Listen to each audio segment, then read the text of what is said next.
Hi friends welcome to my channel agro information and innovation YouTube channel की स्वागतम friends మనం ఈ రోజు వచ్చేసి నారుమడిలో రైతు ఎదుర్కొంటున్న సమస్యల గురించి తెలుసుకోబోతున్నాం। నారు సరిగ్గా ఎదగకపోవడం, నారుమడి ఎర్రబడటం, నారుమడిలో ఒలిపిడి సమస్య, నారు చనిపోవడం లాంటి సమస్యలు మనం తరచుగా చూస్తూ ఉంటాము। విత్తనం నానబెట్టేదానికంటే 2 లేదా 3 రోజుల ముందు భూమిని సేద్యం చేయడం జరుగుతుంది। దీనివల్ల సాయిల్ అనేది గట్టిపడుతుంది। అదే విధంగా నారుమడిలో గడ్డి కూడా ఎక్కువ పడడం జరుగుతుంది। సో ఆ విధంగా గడ్డి ఎక్కువగా పడకుండా ఉండాలంటే మనం విత్తనము నానబెట్టేదానికంటే ముందుగానే మరి సేద్యపరుచుకున్నటువంటి తర్వాత మనం ఈ సేద్యం చేసుకున్నటువంటి భూమికి మనం తప్పకుండా మీకు చూపించినట్లుగా సింగిల్ సూపర్ ఫాస్ఫేట్ చల్లుకోవాలి।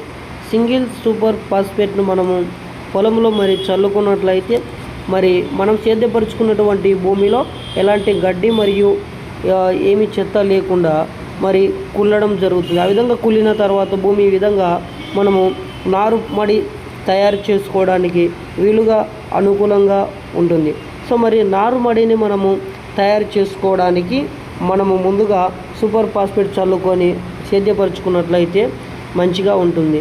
సో నారుమడిలో మరి మనము ఎలాంటి ఇంకా ఎరువులు వాడాలి అంటే మరి 1 కిలో నత్రజనిని, 2 కిలోల డిఏపిని, 1 కిలో పొటాష్ను చల్లుకోవాలి।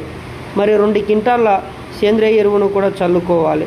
సో మరి నారుమడిలో నారు ఎర్రబడటము లేదా నారు ఎర్రబడిన తర్వాత మనం ఎలాంటి జాగ్రత్తలు తీసుకోవాలంటే మీకు చూపించినట్లుగా మరి నొటివో అనేటువంటి మందును ఉపయోగించి నారు ఎర్రబడినప్పుడు దానిని ప్రాథమిక దశలోనే మనము పిచికారీ చేయడం వలన మరి నారు ఎర్రబడడం అనేటువంటి సమస్య నుంచి మనము నారుమడిని రక్షించుకోవచ్చును।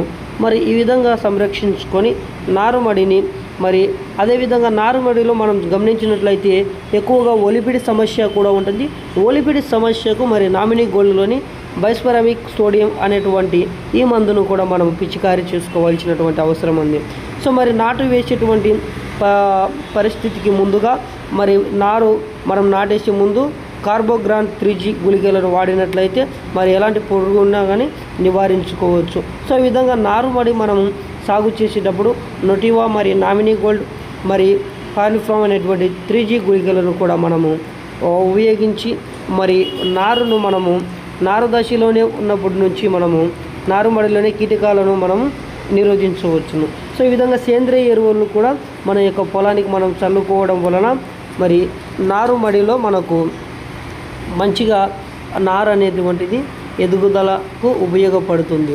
సో అదేవిధంగా కొన్ని ఈ విధంగా మరి మనము సేద్యపరుచుకున్నటువంటి మరి మన యొక్క పొలంలో నీట్గా మనం అంతా కూడా ఇలా సేంద్రియ ఎరువులతో కూడా కలిపి మనం చల్లుకొని మరి చూసినట్లయితే మరి వ్యవసాయానికి అనుకూలపరంగా ఉంటుంది। సో మనం ఈ విధంగా మనము నారు పోసుకున్న తర్వాత నారుమడిలో ఈ విధంగా ఎలాంటి మరి సమస్యలు లేకుండా ఎలాంటి మరి తెగులు లేకుండా చాలా ఆహ్లాదకరమైనటువంటి విధంగా మరి నారు అనేది మొలుస్తూ ఉంది। Thank you friends.